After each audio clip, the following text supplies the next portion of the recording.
नमस्कार, बहुत बहुत स्वागत है आपका। आप देखना शुरू कर चुके हैं राष्ट्रपथ। मैं हूं आपके साथ अर्चना सिंह। पटना में विपक्षी दलों की बैठक हुई। इसमें 15 पार्टियों ने हिस्सा लिया, लेकिन इससे निकला क्या? वो खबर जो इस बैठक से निकल कर आई, उससे पीछे की खबर क्या है? ये मोर्चा जितना बड़ा दिखाया जा रहा है, जैसी बातें की जा रही हैं, उसमें कितना तथ्य है और कितनी बातें हवा हवाई हैं? इस बैठक में क्या किसी भी एक मुद्दे पर सहमति बन पाई? और अगर नहीं बन पाई तो इस बैठक में मौजूद नेता किस तरह से आगे साथ चुनाव लड़ेंगे, ये सब कुछ आज आपको इस वीडियो में बताऊंगी। 15 जो दल शामिल हुए, सबसे पहले उनकी स्थिति जान लीजिए। Congress party, DMK, TMC, Shiv Sena और जेडीयू, ये पार्टियां ऐसी हैं, 5 पार्टियां जिनके जो सांसद हैं लोकसभा में वो डबल डिजिट में हैं। कांग्रेस पार्टी के 51, डीएमके के 23, टीएमसी के 22, शिवसेना उद्धव ठाकरे के 19 और जेडीयू के 16। इसमें से आप 3 पार्टियां तो ठीक है, कांग्रेस, डीएमके और टीएमसी, लेकिन शिवसेना उद्धव ठाकरे, क्या उसके पास 19 सांसद हैं? शिवसेना बढ़ चुकी है, यानी अब कोई ताकत नहीं रह गई शिवसेना उद्धव ठाकरे की। जेडीयू ने 16 सीटें कब जीती थी? जब वो एनडीए का हिस्सा थी, तब 16 सीटें जीती थी। इस बार ऐसा कुछ नहीं होने वाला। आपने देखा कि पिछले विधानसभा चुनाव में नीतीश कुमार की पार्टी की क्या हालत है। उनकी पार्टी अपने ही प्रदेश में, जहां पर वो मुख्यमंत्री है, वहां पर तीसरे नंबर की पार्टी है। सबसे कम सीटें उसको मिली, और ये सीटें मिली थी सिर्फ नरेंद्र मोदी के नाम पर। तो इन दो को तो आप माइनस कर दीजिए, तो उसके बाद 51, 23 और 22 ये स्ट्रेंथ है। इसके अलावा 7 पार्टियां ऐसी हैं जिनके सिंगल डिजिट में हैं सांसद लोकसभा में। नेशनल कॉन्फ्रेंस के 3, झारखंड मुक्ति मोर्चा 1, एनसीपी के 4, सीपीआई का 2, सीपीएम के 3, समाजवादी पार्टी अखिलेश यादव 3, इसके अलावा आम आदमी पार्टी के 1, आरजेडी का कोई सांसद नहीं, एक सांसद नहीं जीत पाए थे। और पिछली बार कह रहे थे ताबूत, जब नई संसद का उद्घाटन हुआ तो उसको ताबूत बता रहे थे, इसीलिए इनका ताबूत जनता ने बना दिया था पिछली बार। सीपीआई एमएल कोई सीट नहीं, पीडीपी 0। तो ये समझ लीजिए ये पार्टियां जो हैं ये चुनौती देने के लिए बैठी हैं। अब ये जो बैठक हुई, इस बैठक के बाद सबसे पहले ये हो रहा था प्रेस कॉन्फ्रेंस होगी। प्रेस कॉन्फ्रेंस में लंबा इंतजार करना पड़ा। पहले पत्रकारों को कहा गया कि आप अंदर आ जाइए, फिर रोक दिया गया। उसके बाद सारा खेल नजर आया। 2 जो महत्वपूर्ण नेता थे वो इस प्रेस कॉन्फ्रेंस में थे ही नहीं। डीएमके के एमके स्टालिन वो इस प्रेस कॉन्फ्रेंस में मौजूद नहीं थे, और आम आदमी पार्टी के नेता अरविंद केजरीवाल भी इस बैठक में शामिल हुए। उनके साथ पंजाब के मुख्यमंत्री भगवंत मान भी थे, संजय सिंह भी नजर आए थे, राघव चड्ढा भी दिखे थे, यानी पूरी टीम गई थी। लेकिन प्रेस कॉन्फ्रेंस में अरविंद केजरीवाल मौजूद नहीं रहे, और अरविंद केजरीवाल ने साफ साफ कह दिया कि कांग्रेस पार्टी ने अध्यादेश पर रुख साफ नहीं किया है, कांग्रेस पार्टी ने अध्यादेश पर उन्हें समर्थन नहीं दिया है, इसीलिए वो इस प्रेस कॉन्फ्रेंस में शामिल नहीं हुए, और वो अगली बैठक में भी शामिल नहीं होंगे अगर कांग्रेस ने अपना रुख साफ नहीं किया। कांग्रेस पार्टी ने क्या कहा? कांग्रेस पार्टी ने कहा कि जब संसद का सत्र आएगा तब इस मामले को हम देखेंगे। आम आदमी पार्टी का कहना है कि उन्हें पता है कि कांग्रेस वॉकआउट कर जाएगी, और अगर वॉकआउट करेगी तो बीजेपी की मदद करेगी, इसीलिए वो चाहते हैं कि कांग्रेस पार्टी अपना रुख साफ करे। यानी ये विपक्षी एकता बनने से पहले ही टूट गई, जो मैंने आपको पहले ही कहा था। मैंने आपको एक बात कही थी कि ये सारे नेता मिलेंगे, ये बात ठीक है, लेकिन वहां पर क्या होगा इस पर नजर रखिएगा। क्या हुआ ये आपको बताऊंगी, क्योंकि क्या हुआ ये सबसे महत्वपूर्ण है। इतनी लंबी 2 घंटे बैठक चली, 15 पार्टियों के 27 तकरीबन नेता आए, लेकिन हुआ क्या? मैंने कहा था ना कि आएंगे, चाय समोसा खाएंगे, नहीं तो लंच डिनर करेंगे और निकल जाएंगे। वही हुआ है। नीतीश कुमार ने खूब बढ़िया लंच करवाया, बढ़िया सा खाना खिलाया, जिसका जिक्र राहुल गांधी ने कहा। उन्होंने कहा कि बिहार की सारी डिशेस खिला दी, रसगुल्ला जो बहुत टेस्टी था वो खिलाया। तो खाना खाया, और खाना खा के सब अपने अपने घर गए। और नीतीश कुमार की एक ही अचीवमेंट है कि उन्होंने इन सारे दलों को एक साथ एक जगह पर इकट्ठा कर लिया। लेकिन उसके आगे क्या? नीतीश कुमार जिन्होंने इस बैठक को ऑर्गेनाइज किया था, सबसे पहले वो बोले जब प्रेस कॉन्फ्रेंस हुई। उन्होंने क्या कहा? उन्होंने कहा कि साथ चुनाव लड़ने की बात पर सबने सहमति जताई है और सब पार्टियों की एक और मीटिंग होगी। अगली बैठक में अंतिम रूप दिया जाएगा। सबने माना कि हम मिलकर चलेंगे। तो नीतीश बाबू, ये बात तो आप लोग पहले ही कहते आए हैं कि हम सब साथ चुनाव लड़ेंगे, हम मिलकर चलेंगे, हम मोदी के खिलाफ खड़े होंगे। नया क्या हुआ इस बैठक में, ये तो बताइए। इसके लिए इतने लोगों को कुनबा इकट्ठा किया था, इसके लिए सब चल चल के इतनी दूर आए थे, ये बात तो पहले से आप कह रहे हैं। इसमें नया क्या है? क्या चीज ऐड ऑन हुई है? कुछ नहीं। आप, मैं कह रही हूं, कम से कम कुछ नहीं, कन्वीनर चुन लेते, जो संयोजक हो इसका वो चुन लेते, एक नाम चुन लेते कि ये जो गठबंधन बनेगा इसका नाम क्या होगा, क्या ये यूपीए के अंडर ही आएगा या इसका कुछ नया नाम होगा। नाम तक जो तय नहीं कर पाया हो गठबंधन, कन्वीनर तक तय नहीं कर पाया हो, जो एक मोटा मोटा खाका, क्या फॉर्मूला, सीट बंटवारा कैसे होगा, किसको कितना मिलेगा, किस राज्य में क्या होगा, ये छोड़िए, एक मोटा मोटा फॉर्मूला भी तैयार कर लेते आप कि इस फॉर्मूले के अंतर्गत चुनाव लड़े जाएंगे या इस फॉर्मूले के अंतर्गत हम सब एक साथ मिलकर चुनाव लड़ेंगे। ये तीन चीज क्या, इनमें से कोई दो चीज भी आप कर लेते तो भी माना जाता कि इस बैठक की कामयाबी है। ये बैठक टाइम फिश है, समझ लीजिए। पूरी बैठक टाइम फिश है। इस बैठक का रिजल्ट 00। इस जो ये बैठक है, इसमें जो 15 पार्टियां हैं उसमें मैंने आपको बताया 5 है डबल डिजिट वाली, 7 हैं जिनके सिंगल डिजिट में सीटें हैं और 3 हैं जिनकी 00 हैं। तो वही 00 इस बैठक का भी आउटपुट है। इस बैठक से कुछ निकल के नहीं आया, कुछ नहीं हुआ। अब इस बैठक के बाद क्या गया सबके, आप देखिए, आप जब पार्टियों के नेताओं ने जो जो कहा, जब आप वो देखेंगे तो आपको समझ में आएगा कि अपना अपना डर सबका बोल रहा था। सबसे पहले नीतीश कुमार ने राहुल गांधी को कहा, जो मल्लिकार्जुन खड़गे के बगल में बैठे हुए थे, कि आप बोलिए। राहुल गांधी कैसे बोलते हैं, उन्होंने मल्लिकार्जुन खड़गे जिसे कहा नहीं आप बोलिए, जबकि वो अध्यक्ष हैं, वरिष्ठ हैं, उनको कहा नहीं आप बोलिए, मैं नहीं बोल रहा, आप बोलिए।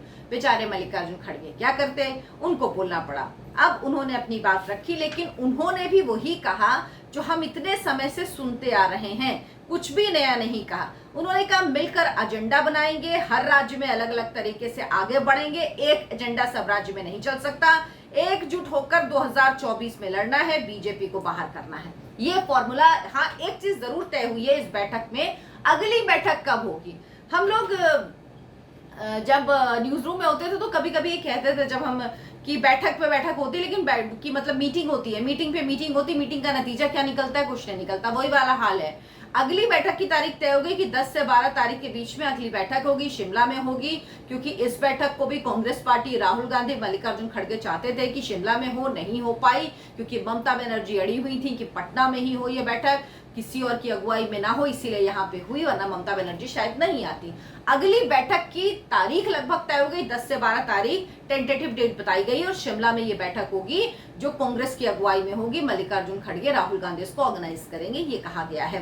बस यही तय हुआ है और कुछ तय नहीं हुआ, यानी एक बार फिर बैठक होगी, ये तय हुआ है। कहा गया उसमें हम फाइनल कर देंगे। अरे फाइनल क्या करेंगे ये तो बताइए, मोटा मोटा खाका क्या बना ये तो बताइए। आप विपक्षी एकता की बड़ी बड़ी बात करते हैं, उस एकता में हुआ क्या? सिर्फ बिहार का खाना खाने के लिए आपने सबको बुलाया था 15 दलों को, और 15 दल क्या सिर्फ बिहार का खाना खाने के लिए आए थे, जिसमें कुछ तो बिहार के भी हैं लेकिन जो बाहर के हैं।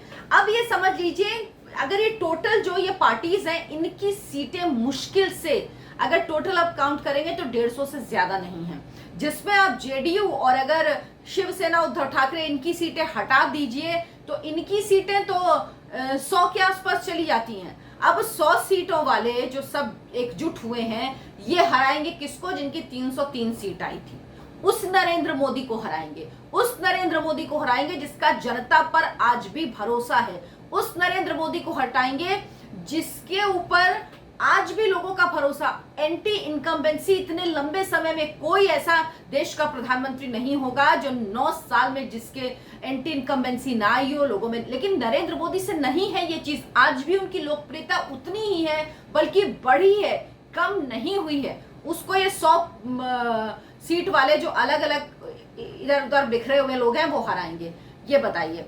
अब फिर राहुल गांधी ने क्या कहा, राहुल गांधी ने अच्छा, मल्लिकार्जुन खड़गे भूले नहीं, जयराम रमेश ने ट्वीट भी किया था कि यहाँ पर सारे मौजूद हैं, कश्मीर से कन्याकुमारी, कश्मीर से लेकर तमिलनाडु तक के, जैसे राहुल गांधी ने जहां जहां से भारत जोड़ो यात्रा निकाली, यानी क्रेडिट उसको दे दिया भारत जोड़ो यात्रा को। बहुत लोगों को खराब लगा होगा, लेकिन जाहिर सी बात सामने कुछ नहीं बोलते।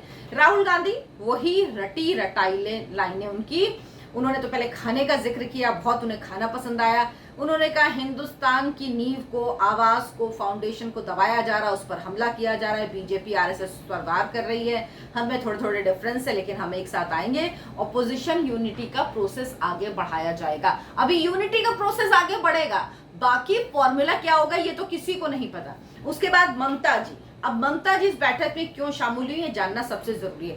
ममता बनर्जी बिल्कुल इस बैठक में शामिल नहीं होती, वो लेफ्ट पार्टीज और राहुल गांधी के संग किसी भी तरह मंच शेयर करना नहीं चाहती थी, लेकिन मजबूरी है। उनके भतीजे अभिषेक बनर्जी भी आए थे। ममता बनर्जी का दर्द निकल के सामने आया। उन्होंने कहा कि 3 बातें हैं जो तय हुई हैं, वी आर यूनाइटेड, हम साथ हैं, हम साथ में लड़ेंगे और हम नेक्स्ट मीटिंग शिमला में करेंगे। हिस्ट्री स्टार्टेड फ्रॉम हियर, मतलब पटना से हिस्ट्री की शुरुआत हुई है। अब ये हिस्ट्री स्टार्ट कर रहे हैं लेकिन हिस्ट्री ना बन जाए, मुझे तो लग रहा है। अब बताइए इसमें क्या बात बताई, क्या कहा। उन्होंने कहा बीजेपी की तानाशाही चल रही, जो मर्जी बीजेपी करती है उसके खिलाफ बोलने पर ईडी सीबीआई लगा देते हैं, हमारे खिलाफ केस कर देते हैं, बेरोजगारी और आम जनता की चिंता नहीं। मैंने कहा था इन सबको, एक होता है ना अम्बाइकल कॉर्ड होता है, वो जो इन पार्टियों को जोड़ रहा है वो भ्रष्टाचार है। ममता बनर्जी इसीलिए आई क्योंकि उनके भतीजे से पूछताछ हो रही है, भतीजे की पत्नी रुजिरा बनर्जी से पूछताछ हो चुकी है, सीबीआई ईडी का शिकंजा कसता जा रहा है, उनके मंत्री जेल में हैं, एक के बाद एक घोटाले सामने आ रहे हैं। ममता बनर्जी इतना परेशान है कि उन्होंने अपनी जो ईमानदार इमेज बनाई थी वो इमेज चकनाचूर, हालांकि वो पहले हो चुकी है। वो बंगाल में आप जाइए, लोगों से बात करिए तो वो बताते हैं किस तरह से कमीशन खोरी चलती है वहां पर, हर चीज में आपको कटमनी देना होता, कटमनी की सरकार कहलाती है। तो ममता बनर्जी भले ही न लेती हूँ लेकिन उनके परिवार के लोग, उनका भतीजा, भतीजे की पत्नी, बल्कि पत्नी की बहन भी, इसके अलावा उनके तमाम मंत्री सब भ्रष्टाचार में सबके ऊपर शिकंजा कस रहा है, कुछ अंदर है, कुछ से पूछताछ चल रही है। ममता बनर्जी का दर्द निकल किया है और ईडी सीबीआई ही वजह है कि ममता बनर्जी पटना में आई। उन्होंने वो मंच शेयर किया जहां पर राहुल गांधी और लेफ्ट के नेता मौजूद थे, नहीं तो ममता बनर्जी नहीं आती। इन सबको एक ही चीज जोड़ रही है जो मैंने कहा। उद्धव ठाकरे ने कहा हमें मतभिन्नता हो सकती है लेकिन देश को बचाने के लिए साथ आए हैं।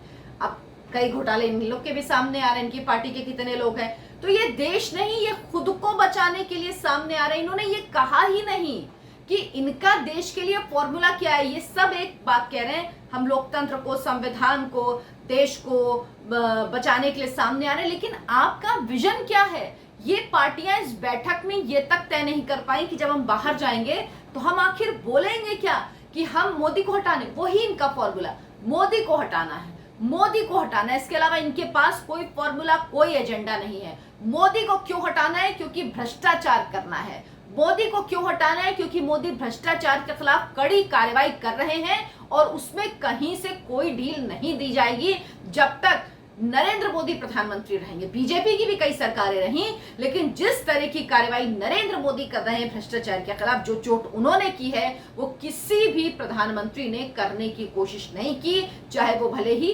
बीजेपी के क्यों ना रहे हों। अखिलेश यादव कह रहे हैं, अखिलेश यादव ने ज्यादा कुछ नहीं बोला, उन्होंने कहा कि हम सब साथ हैं और ये भी शुरुआत है, कुछ खास नहीं, उन्होंने यही चीजें कही। लेकिन अब ये समझिए इसमें किसको किसको, अरविंद केजरीवाल अलग हो गए, उन्होंने कह दिया वो नहीं आएंगे अगली मीटिंग में अगर कांग्रेस पार्टी अध्यादेश को समर्थन नहीं देती। अखिलेश यादव साफ कर चुके हैं कि जहां पर रीजनल पार्टीज मजबूत है वहां पर उनको प्रायोरिटी दी जाए, मतलब वो कह रहे हैं कांग्रेस से आप उत्तर प्रदेश से दूर रहिए। ममता बनर्जी ने कह दिया है कि बंगाल के अलावा सब जगह आप एकजुट हो जाइए, बंगाल में मत होइए, बंगाल में सिर्फ हम हैं। इस तरह से ये एकजुटता बनाने की बात कह रहे हैं। और सबसे बड़ी बात की, ये जो विपक्षी एकजुटता की बात कह रहे हैं, जो कांग्रेस पार्टी ने इन लोगों को बुलाया, इसमें जो जो पार्टियां शामिल हुई हैं इनके बारे में, ये ज्यादातर पार्टियां वो हैं जो कभी ना कभी कांग्रेस के साथ रही हैं। कांग्रेस, डीएमके, तमिलनाडु में साथ हैं। यूपीए का हिस्सा रही है ज्यादातर पार्टियां, या ऐसी पार्टियां रही हैं जो कभी ना कभी कहीं ना कहीं प्रदेश में साथ में रही हैं। जेडीयू भी साथ में है, बिहार में साथ में है, national conference, JM, NCP, left parties, Samajwadi party भी यूपीए का हिस्सा थी, आरजेडी, पीडीपी, ये सारी साथ रही हैं। सिर्फ इसमें दो पार्टी एड ऑन थी, कौन सी? एक टीएमसी और एक आम आदमी पार्टी, जो नई पार्टियां हैं अगर इसमें आती। आम आदमी पार्टी साफ कर चुके हैं, टीएमसी के होने ना होने से कोई फर्क नहीं, क्योंकि ममता बनर्जी बंगाल में कांग्रेस पार्टी को कहीं से कोई जगह नहीं देने वाली, लेफ्ट पार्टीज को कोई जगह नहीं देने वाली। पंचायत चुनावों में क्या चल रहा है ये आपने देखा ही है, आप जानते ही हैं बंगाल में। और अगर आपको जानना है, आपको नहीं पता, आप चाहते हैं इस बारे में मैं वीडियो बनाऊं, तो आप इसको मुझे कमेंट बॉक्स में लिख के बताइए। मैं इस पर एक अलग से वीडियो बनाऊंगी। बंगाल में जिस स्थिति में पंचायत चुनाव हो रहे हैं, जिस तरह से कोर्ट को इंटरवीन करना पड़ रहा है, और ममता बनर्जी इसलिए बहुत नाराज है, तो ममता बनर्जी वहां तो जुड़ा क्या, एड ऑन हुआ क्या? पहली बात, पार्टी के तौर पर कुछ हासिल नहीं हुआ, कुछ प्लस नहीं हुआ इन पार्टियों के साथ। तकरीबन 100 के आसपास की सीटें हैं जो इस सब इकट्ठा हुई हैं उनके पास। दूसरा फैक्टर, तीसरी बात कि इस बैठक में जिसका इतना गाना गाया जा रहा था, उसमें एक भी चीज तय नहीं हो पाई, ना कन्वीनर तय हो पाया, मैं बार बार ये बात कह रही हूं, ना ये तय हो पाया कि फॉर्मूला क्या होगा, ना यही तय हो पाया कि किस तरह से सब साथ आएंगे। कम से कम कुछ एक चीज तो तय होती जिससे ये समझ में आता कि हाँ, सीट बंटवारे का फॉर्मूला हो, संयोजक हो, या कम से कम किस तरह से सब साथ आएंगे, क्या कुछ होगा, कुछ तय नहीं हो पाया। तो ये मीटिंग वही हुई जो मैं आपको लगातार कहती रहती थी कि आएंगे, खाना खाएंगे और घर जाएंगे। 2018 की तस्वीर आपको याद होगी, जब ममता बनर्जी के साथ सब स्टेज पर मौजूद थे, बल्कि तब तो ज्यादा पार्टियां थी, शायद 21 पार्टियां थी उस वक्त साथ में, और सबने हाथ ऊपर उठा के तस्वीर खिंचवाई थी। वो तस्वीर ही थी, लेकिन 2019 आते आते एक इधर गया, एक इधर गया, कोई यहाँ गया, कोई वहां गया, कौन कहाँ गया पता नहीं चला। इस बार भी वही होने वाला, आप देखते जाइए। अब बताइए, पीडीपी और एनसी की कश्मीर में मुश्किल से मुश्किल 5 से 6 सीटें हैं, क्या हैसियत उसमें जिसमें पीडीपी के पास एक भी सीट है ही नहीं है। मतलब महाराष्ट्र में ये लोग साथ हैं ही, डीएमके के स्टालिन क्यों चले गए बैठक से पता नहीं, लेकिन अरविंद केजरीवाल ने अपना रुख साफ कर दिया, ममता बनर्जी कोई जगह देने वाली नहीं कांग्रेस पार्टी को। कुल मिलाकर इस बैठक का नतीजा सिफर रहा है, 0, बड़ा वाला 0। यानी ये विपक्षी एकता सिर्फ दिखाने के लिए, और हर व्यक्ति ने ये कहा, इस ज्यादातर नेताओं ने जो इस बैठक में शामिल हुए, कि सबसे बड़ा अचीवमेंट ये है कि सारे नेताओं को इकट्ठा कर लिया। अब आप सोचिए, जो लोग ये कह रहे हो कि अचीवमेंट ये है कि सारे नेताओं को इकट्ठा कर लिया, सब एक साथ आ गए, सब पटना में मिल लिए, ये अचीवमेंट ये मान रहे हैं, तो बाकी तो अब आप समझ ही सकते हैं कि बाकी हाल क्या होगा। अभी आप देखते जाइए, कुछ दिन में ये लोग गाना गाते रह जाएंगे विपक्षी एकता के। और अभी आप देखिए बीजेपी किस तरह से एनडीए में जो उसके पुराने दल हैं जो अलग हुए, उनको किस तरह से साथ ले आएगी। जेडीएस भी साथ आ सकता है, इसके अलावा जेडीएस के अलावा कई और पार्टियां हैं जो साथ आ सकती हैं, चाहे जो शिरोमणि अकाली दल अलग हुई थी वो भी साथ आ सकती है, इसके अलावा जगन मोहन रेड्डी भी साथ आ सकते हैं। तो ये सब कुछ दिन आप इंतजार करिए, आपको दिखेगा कि जो कुनबा बिखर गया था एनडीए का, वो कुनबा इकट्ठा हो जाएगा। और इनका तो प्लस हुआ ही नहीं, मांझी अलग हो गए हैं पहले ही इनसे, तो माइनस ही हो रहा है, प्लस तो कुछ हुआ नहीं। मांझी एनडीए में आ गए हैं। हम पार्टी के जो अध्यक्ष हैं उन्होंने अमित शाह से मुलाकात की, उनके बेटे ने भी की थी जो बिहार में मंत्री थे, उसके बाद अब वो साथ आ गए हैं। तो मिल कुछ नहीं रहा, जा रहा है। खाना खाया, बढ़िया बिहारी खाना खाया, सब घर गए अपने, और अब आप इंतजार करिए अगली बैठक का। अगली बैठक में क्या होगा? कुछ नहीं होगा, फिर से वही होगा जो इस बार हुआ है। मेरे चैनल को सब्सक्राइब जरूर कीजिए, वीडियो को लाइक कीजिए, शेयर कीजिए। नमस्कार।